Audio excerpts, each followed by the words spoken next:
Jack, thank you very much. We're joined now by Notre Dame running backs coach Autry Denson, a guy who knows an awful lot about what it's like to tote the rock around this school. And AD, I want to start right there. Signing day is such a big moment in the lives of these young men. I'm curious your recollections of what that was like for you in the 90s. Man, and how it's changed. It has totally changed tremendously. But where things change, a lot of things remain the same. Where it's just a day, man, where a lot of hard work, a lot of sacrifice, just feeling really blessed.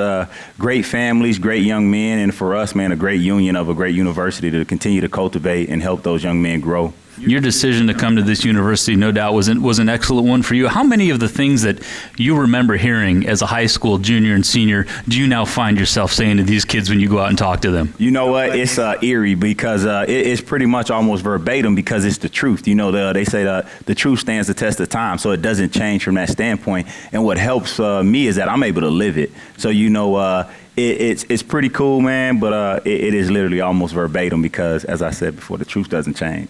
You're obviously, among your responsibilities are the state of Florida, which you used to coach at in the high school level, and you certainly grew up there, so you know the area well. I know sometimes Florida guys are always apprehensive about coming up north to the Midwest in the cold. It's not that bad of a day out here today, but you probably better than anyone can let those guys down there realize that coming up to Indiana is not as bad as it might sound down there. It isn't, and I like to say that we can go anywhere in this country for the right guy, you know, a Notre Dame guy. And when it comes down to why you choose Notre Dame, I mean, whether it is, so far down the line that it's really just another obstacle. And these guys are intrinsically motivated. They're used to having, you know, a level of success. So when you look at it that way, it's just one obstacle that they just have to overcome among many others that they've already done to get to this point. I'm going to ask you to generalize a little bit here, but this class has a number of young men that come from the state of Florida. What is it about the high school football down there that makes for a good college football player? Oh, man, I won't generalize. I'll say literally, man, you grew up in Florida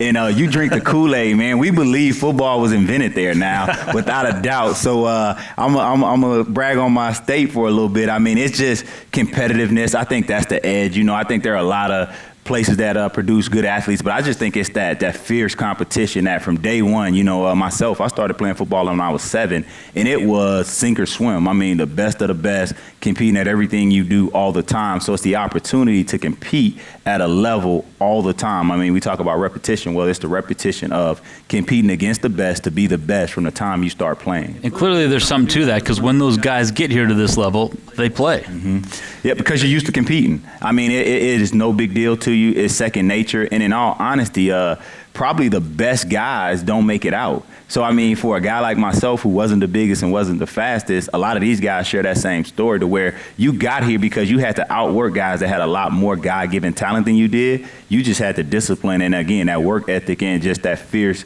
you know, desire to compete that allowed you to, you know, shine. I'm going to talk about some of the specific young men that you guys have brought in today that you were instrumental in recruiting. One of those guys who you're going to see every day now is C.J. Holmes, who's a running back I know you guys are excited about. Oh, yeah.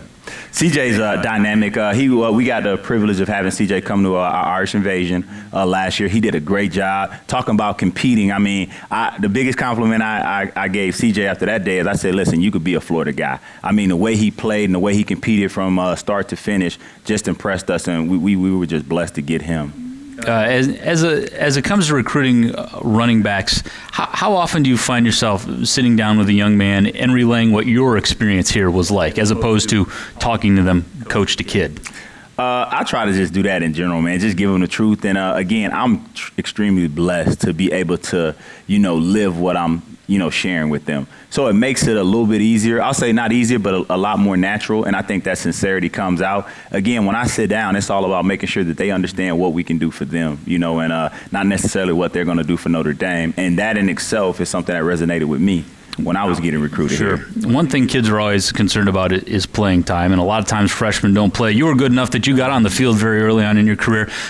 When you have a young running back like CJ coming in, what are those conversations like in terms of how quickly we think we can use you in this offense? You want young men that see themselves saying that, you know what, I don't care if you have 5 backs. I don't care if 2 of them just rush for 1,000 yards. I see myself as being the guy. You want them to have that mentality from a competitor standpoint. On the other side of that, you want them to understand that they're coming into a tradition where the other guys think that as well. So as far as they'll have to earn it every single day.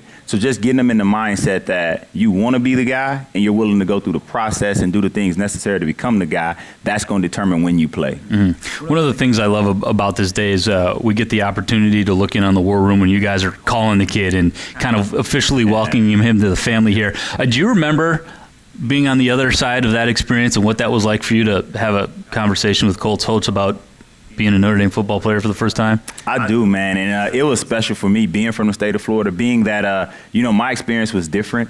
Didn't want to come to Notre Dame, thought I was going to be, a FSU running back, thought, just growing up, and it really was Coach Holtz in particular and Dave Roberts, those conversations that we had leading up to that point, that they showed me, that Notre Dame was the best place for me. So that day getting that call, it was really just, it was amazing, man, because so much of what I knew about Notre Dame was Coach Holtz and what he had shared with me. It's interesting that you mentioned that originally you didn't want to come here. I'm sure in the recruiting trail, you identify kids all the time that you would like that don't see themselves as coming here.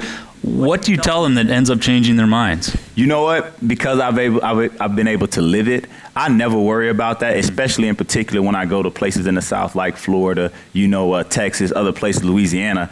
Those kids have no interest in coming to Notre Dame only because they don't understand. Right. I know that, if we can educate them on it, I'm just looking for an opportunity to educate them on who Notre Dame is, and without a doubt, they usually sign up once they understand that. So I'm never deterred because I was that young man, but understanding that, high academic young men, high character young men, and very good football players, this place would resonate with them if just given the opportunity to educate them on it. Sure. You mentioned the region. Another guy that you recruited, I know you're excited about, is Michael Young. He's a receiver, so you may not coach him directly, but he's a kid you recruited, and I know he's a young man that you think pretty highly of. Yeah, man. Mike, and as I told him this morning, we were on the call, this will be the only day that I ever call him Big Mike.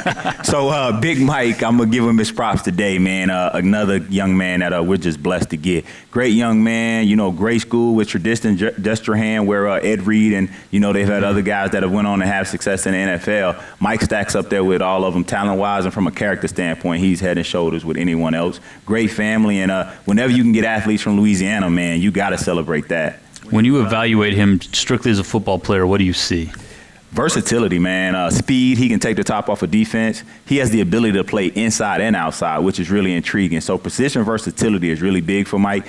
You can see him as a receiver being able to come back to the backfield and maybe run some running back, to run the ball at times. So just his versatility, the ability to contribute on special teams, and just he has an energy about him that is just so just so contagious, man. He makes other people better. Mm-hmm. It wasn't long ago that you were the young guy on this staff. Now there's been a lot of changes in the last couple of months, and you're one of the veterans now in the offensive room. How has that transition been for you? Man, it's been fine. Unfortunately, that's how it goes in this business, and I'm just thankful and just humbled and just grateful that I am that I've been around to become one of the veterans in the room, and it's just bringing guys up to speed. Just letting them know that we aren't any better than anybody else, but we are different, and here are the distinctions, and making sure that they understand that they've signed up for a pretty good ride. Sure. I know when there are changes, kids are curious about how scheme change might impact the program moving forward. We had a chance to talk to Chip Long earlier this week, and he talked multiple times about how important it is to run the football.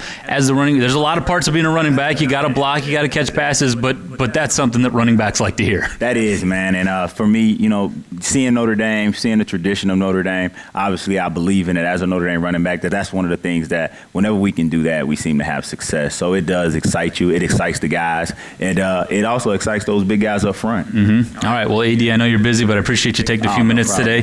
Congrats on the haul so far, and obviously lots more news to come here throughout our Notre Dame signing day coverage. And with that, we're going to send it back to Jack Nolan, who's standing by in the equipment room. Jack?